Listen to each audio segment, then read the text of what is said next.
Booktube, it's Louise, the Big Head Bookworm. Lovely to see you. Hope you're well. Hope you're having a good day, wherever it is you are and whatever it is you're doing. Hello, hello. Welcome back to Friday Reads. It's Friday Reads, it's Friday Reads. I'm here on a Friday. It's Friday Reads. Hello, hello, and thank you to everybody that's turned up today for our gathering of Friday Reads. Hope you're having a good week. How's this week been? This week has been, the weather, glorious. If you're a duck, it's been typical summer, quite frankly. We've had so much rain. We're currently having rain at the moment. It's a beautiful, typical summer day at the moment. Rain. So last month we didn't have enough rain to fill a teacup. And this month we've had all our monthly rainfall by the first week. So we need the weather to get it together and sort out what it's doing, because at the moment we're having our monthly rainfall in a week. However, we've had thunderstorms, but they've been very British thunderstorms where they've come through, a couple of, polite rolls of thunder, one or two flashes of lightning, and then with a kind of an apologetic final rumble has scuttled off. That's what we've been having. So that's been quite disappointing. Rain, we've had a lot. Great weather for the ducks. That's it. That's the summer over. Nice while it lasted. That's the kind of things to be saying to people at the moment. That's the most, common phrases being used in this household. So yeah. Laundry, because of the weather, there has been no pegging out whatsoever. Very poor on the pegging out front. We're going to have to fire up the old dry soonish, which is one of those indoor heated dryers, but it kind of very, very, very gently warms the clothes. So it doesn't want to do anything too much. So it takes ages for things to dry, but much quicker than just having things up in the house. So we're going to have to get the old heated air dryer rumbling, crank that up and put that in the dining room downstairs. What else? Parish notices, Parish barbecue, still trying to find out where there's going to be. Things that are due to happen for this Saturday, looking at the forecast, probably best that they're indoors. That is going to be a issue for the duck race on Saturday. So not sure what they're going to do with the duck race, or whether they can do the duck race indoors, but I wouldn't put it past them. And again, I'll let you know when and where that's going to happen. Parish barbecue, I've not heard a sniff about it since it was mentioned. So whether or not it's happened and I managed to avoid it, I don't know. Anyway, I'll let you know what's going to occur. Pumpkin Gate. As I'm now thinking about it in my head, I have finished my pumpkin. I'm looking at him. He's called Numpkin. It's Rumpkin? Grumpkin. It's not called Numpkin. It's called Grumpkin. I have just read that properly. It's called Grumpkin, the pumpkin. You saw him without his nose and beard and legs, and I did cast aspersions. So this is the I got a set from Giddy Yarns. Slipping briefly into a yarn podcast. I will do it briefly. So I got it from Giddy Yarns. It was a knit along by the most excellent imagined landscapes on Ravelry and Instagram. I have her book as well, which I have knitted from. I've knitted that handsome fella. He's downstairs. Sarah Schira is the actual name of the lady who actually wrote the pattern and organised the knit along. Any mistakes that were made are strictly mine. She's a really, really good toy designer, knitted toy designer, and she specialises in gnomes. She's done so many different ones. I've actually done that one. It's a really good pattern. This pattern's very good. It's just me not doing it correctly and not doing it well. But here he is, Grumpkin, I think he's okay now. What do you think? Do you think he's okay? I think he's okay. I don't think it looks as bad as it did, or as inappropriate as it did. I think he looks fine now. I don't think you would look at it. Stop doing that. I don't think you would look at it now and think anything odd. I think it was just my sordid mind. Yeah. That'd be a really nice thumbnail. It's a shame I'm not actually doing a little podcast because I'd have the thumbnail. No. Or, I don't know, something like that. Anyway, there he is. Grumpkin. He looks okay. I'm knitting his sister at the moment, who's much more witchy. Get used to that. She's much more witchy. She's called Nettle. And in much more witchy colours. Look, there's a leg. There's one of her stockings. Where's her hat? So you can see when you're actually knitting it, it doesn't look vulgar at all. It's only when you start. It was what I'd done to it. I don't know what I'd done to it, but I'd made it inappropriate in my mind. This is knitting the hat. I'm just about to start on the body. So this is much more witchy colours. He's much more autumnal colours, and she's going to be much more witchy colours. So yeah. Still, am I late for Halloween or am I early for Halloween? I'm saying that I'm early for Halloween. I want to get this finished. This is literally, that has been on the needles since October last year. Let's get it going.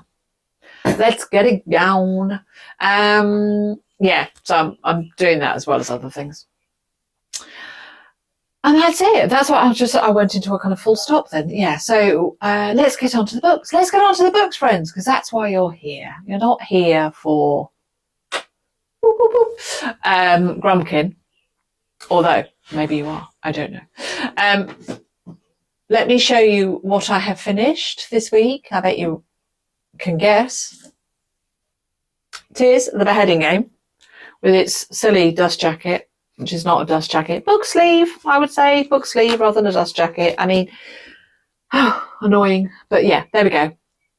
I mean, it's quite fun. Nice, soft, nice feeling hardback, not too long, just over 300 pages. Is my review of this. Meh. 2/3 of this book, very much kind of magic was on the down low, the ridiculousness of the beheading, not troubling her more than it should do. And I was thinking about it when she was like saying she sewed her head back on. I know, she sewed her head back on. And she sewed it on straight first time for a start. I should have thought then, this is not going to go well. Because we all know, if you were trying to you woken up beheaded, you stumbled along, got yourself out of your coffin, found a way, out of the Tower of London, quite, well guarded, etc., got yourself to somewhere, stole a needle and threads, then you tried to sew your head back on. Don't you just know you're never going to sew it on straight, are you? You're going to be looking over one shoulder the whole time. At least the first time, and then you'd have to rip back. I mean, you are literally going to go, I can't spend my day like looking over my shoulder. I'm going to have to redo it. But no, she sews it on all perfectly and everything like that. I should have known then. I should have known then and thought, this is not going to go well. Anyway, The Beheading Game by Rebecca Lehmann. Anne Boleyn, literally, if you haven't heard me talk about it before, when Anne Boleyn wakes up after her execution, she finds she's not ready for death. Thought that was very, very good premise. I wish the author had stuck with the first. It's hard, isn't it? Because there are a lot of very good imaginings of Anne Boleyn, and it was a different way of doing it. Don't get me wrong. There are lots of very good kind of fictionalized biographies or fictionalized works about Anne Boleyn's, and 10 out of 10 for being novel and choosing something different.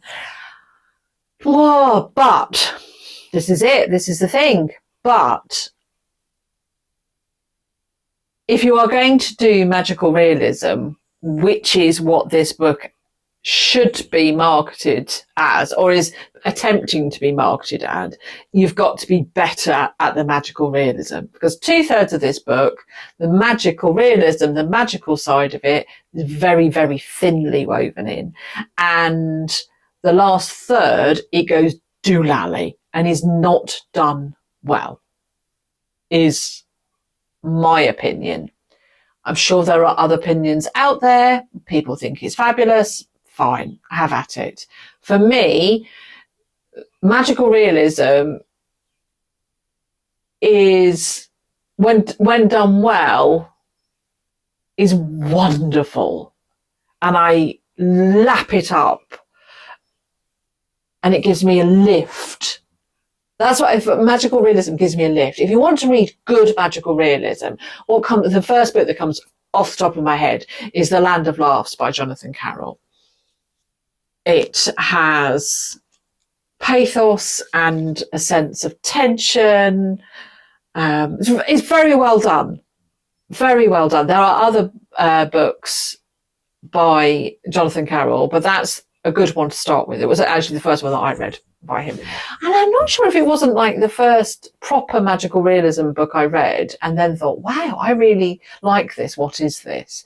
The second half of the book, it goes into magical realism full well. And it just goes doolally. It's daft. And it annoyed me. By that point, I was like annoyed.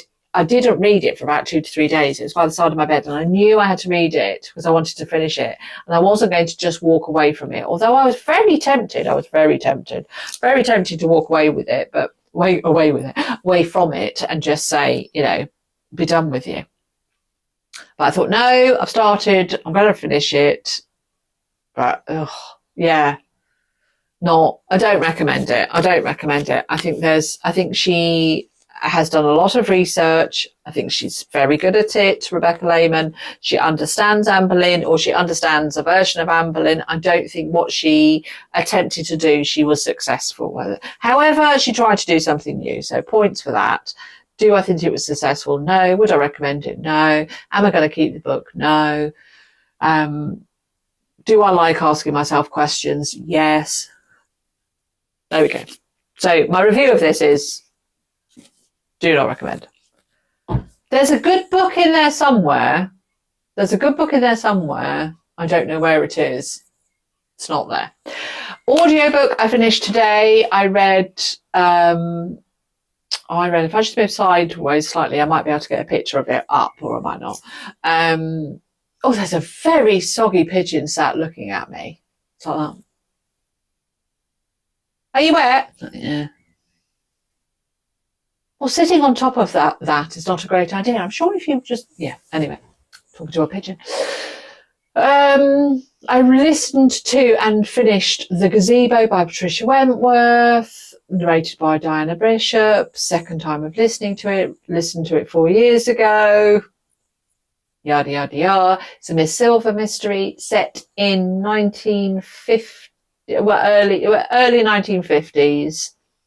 Oh, it's a good one. It's a proper good one.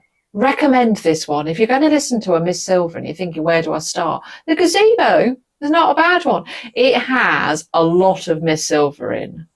It has Frank Abbott, Inspector Frank Abbott of the Yard, who, do I have feelings for? It's a fictional character. We're allowed to do that. Do I have feelings for Frank Abbott? I kind of do. I mean, do I think he'd be a supercilious pain if you actually ever met him? Yes. But, I like him. I like him. I can't help myself. So he's in it. So that was a bonus. Miss Silver's in it a lot. It's a good Miss Silver as well. Yeah.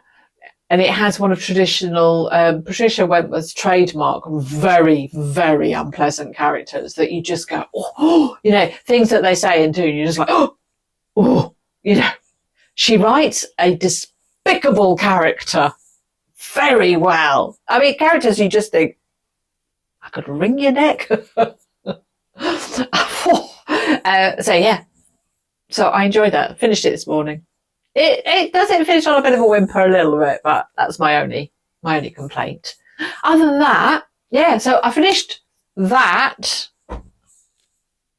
last night and I finished my audiobook today. So I am bereft of both audiobook and physical book. So where will I go now? I need something to jolly me up after reading that. I need something to jolly me up. So I think it's going to be another audiobook of something that I've read before, comfort listen, so that I can do other things whilst I'm listening to it, I think, and then I'll have a look and read something different. Yeah, I really don't know what it is, but it's going to have to be something. I don't know whether I want to do a second in the series. I was thinking about reading the second Sally Smith, Gabriel, is it Gabriel Ward mystery? Because I enjoyed the first one of that.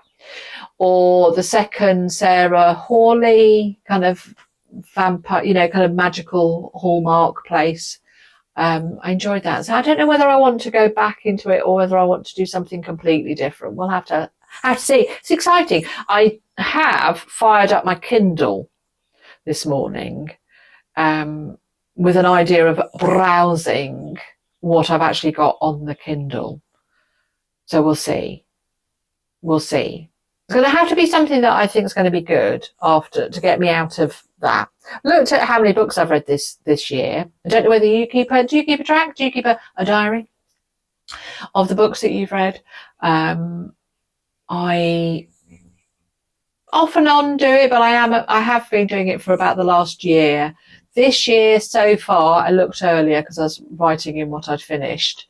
I have read 29 books this year, which is it's kind of meaningless really, except it kind of makes me feel that I'm in the pattern of reading, and it's kind of comforting in that way because it means that I feel like I'm chogging through books, and the books that I've got on my shelf I can kind of work through. So that was quite nice. I quite liked listening to that. So tell me, do you keep a reading journal or reading list or yeah, so let me know.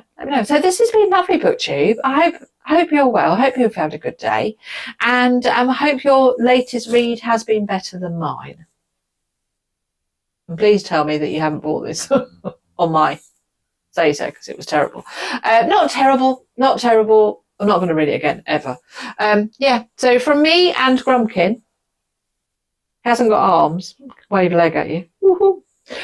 So yeah, farewell. Hope you have a good week. This has been lovely, Booktube. Let's do this again.